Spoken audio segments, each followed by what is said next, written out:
Hai, Assalamualaikum. Hari ini saya nak buat ikan tempoyak patin, okey? Ini resepi simple senang mudah, okey kawan-kawan? Jom masuk dapur kidal. Ini satu ekor ikan patin ya. Ini ada serai.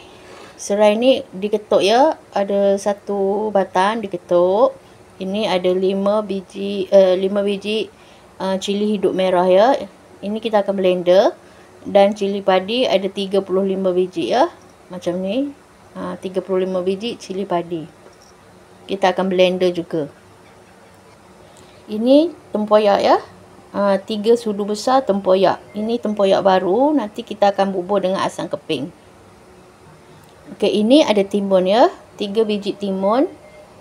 Timun pendek-pendek kecil tu saya dah siap potong. Ada 3 biji. Ini ada asam keping tadi. Asam keping ni 3 keping ya. Itu sahaja.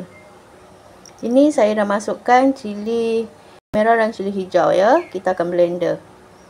Okay, kawan-kawan, dah panaskan api. Kita masukkan cili yang kita blender tadi ya. Masukkan air baki daripada blender. Masukkan serai yang telah diketuk. Okey, ini saya masukkan tempoyak ya. Masukkan tempoyak.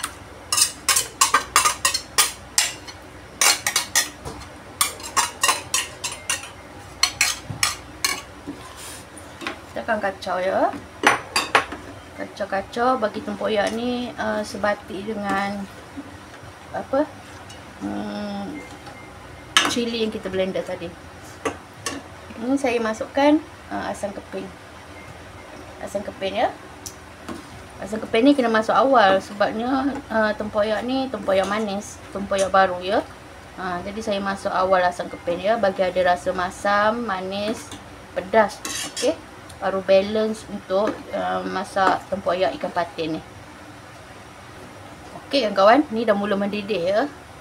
Okey, dah mula mendidih kita punya tempoyak. Tempoyak dah mendidih, kita boleh masukkan ikan patin ya. Simple je. Ini style perak ya. Bismillahirrahmanirrahim.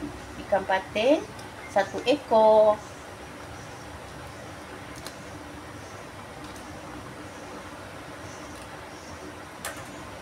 Okey. Ni kuahnya tak pekat sangat, tak cair sangat, okey. Sedang-sedang je. Kalau suka pekat, boleh lebihkan tempoyak. Kalau tak suka pekat, boleh tambahkan air. Macam saya suka sedang-sedang je macam ni ya. Okey. Ikan tempoyak ni senang je. Ni masak style perak ya. Okey, setengah orang suka perap dulu. Saya tak ya, saya lebur je sekali. Saya masukkan tempoyak ni timun. Bismillahirrahmanirrahim. Timun ni saya suka timun ya. Kalau tak suka boleh skip je. Okey. Macam saya suka timun. Kalau ada timun tua tu lagi sedap kawan-kawan. Saya cuma ada timun biasa je, jadi saya pakai yang biasa je lah ya. Apa yang ada ya. Saya masukkan cukur rasa. 1, 2, 3, 4, 5. Dan juga garam ya. Garam 1 sudu kecil sahaja. Ini saya tambah serbuk kunyit ya. Serbuk kunyit ni sebabkan serbuk, jadi saya bubur akhir lah.